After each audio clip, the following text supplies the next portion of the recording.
Reportage énergie, on est au Zénith de Limoges avec Bernard Estripeau, bonjour. Bonjour. Alors vous êtes l'organisateur de cet événement qui va ouvrir la saison au Zénith, le trial indoor donc qui va arriver vendredi soir au Zénith. Alors c'est j'imagine quand même une grosse préparation, vous êtes là quelques jours en avance, hein. Oui, on est là 2 jours en avance, presque 3, puisque vendredi aussi on va travailler jusqu'à la dernière minute pour préparer le parcours qui nous demande quand même une grosse installation. Il y a près de 200 tonnes de matériel à mettre en place, donc ça demande quand même pas mal de travail, oui, tout à fait. Alors vous-même, vous êtes pilote de moto? Je l'ai été, mais pas du tout à ce niveau-là. C'est surtout l'expérience qui fait que je sais tracer ce type de parcours pour les meilleurs pilotes qui vont être là donc vendredi soir, puisqu'on aura quand même les top mondiaux, quoi. Alors justement, explication, parce que c'est vrai qu'il y a pas mal de gens qui connaissent pas forcément le trial. Qu'est-ce que c'est le trial moto?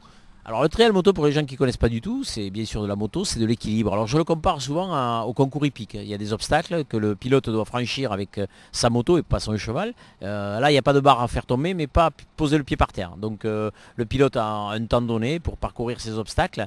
Il n'y a pas vraiment une notion de vitesse, mais simplement une notion d'équilibre et de franchissement sans poser le pied par terre, hein. Voilà. Oui, parce que ça, on voit de temps en temps des épreuves en Limousin, hein, de trial outdoor.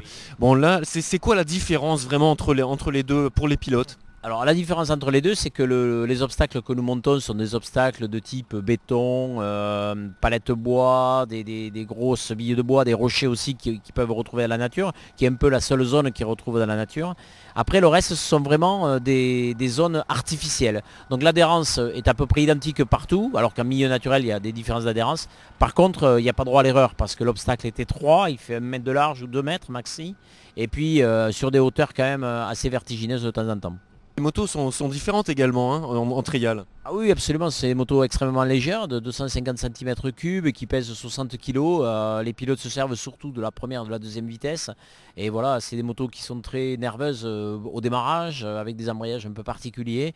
Voilà, c'est vraiment des motos très, très spécifiques pour faire ce genre d'activité. Combien de pilotes vendredi soir? Alors 5 pilotes moto, plus un pilote VTT qui sera aussi une attraction de la soirée parce qu'en vélo ils font à peu près les mêmes choses que font les vélos, que font les motos, pardon. Et c'est très très très spectaculaire, voilà. Qu'est-ce que vous pourriez dire à nos auditeurs pour leur donner envie de découvrir un petit peu ce nouveau type de spectacle ici au Zénith? Alors vous l'avez dit, c'est un vrai spectacle, il n'y a pas de bruit. Les motos font très très peu de bruit, c'est des motos très silencieuses et d'ailleurs on met une musique de fond pour animer la soirée.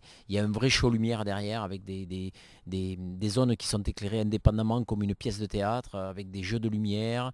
Il y a un grand écran où on peut revoir les images de la soirée.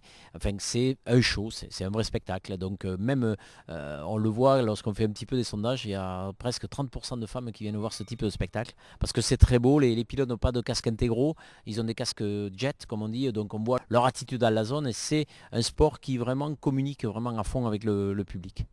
Alors pour les pilotes, il y a quand même une notion de compétition dans la soirée? Oui, bien sûr, il y aura un classement final à la fin de la journée, à la fin de la soirée. Alors bon, c'est un petit peu exhibition, ça ne rentre pas dans le cadre d'un championnat, mais bien entendu, les pilotes qui viennent ont toujours envie de gagner un trail indoor parce que c'est un plus dans leur carrière. Et puis gagner, c'est quand même gagner. Et c'est des combattants et ce sont vraiment des gagneurs. Ce sont des habitués, ceux qui seront là vendredi à Limoges? Ah oui, oui, absolument. On a par exemple Takahisa Fujinami qui est le japonais, qui est un pilote qui est troisième du championnat du monde de trial, qui est quatrième du championnat du monde de trail indoor. C'est un garçon, on l'appelle Fujigas parce que voilà, il donne des coups de gaz un peu surprenants des fois et un peu tempétueux, mais il a une très forte communication avec le public. On a Jérôme Fajardo, c'est un espagnol, moi je l'appelle le Mozart des zones parce qu'il a une façon de piloter exceptionnelle.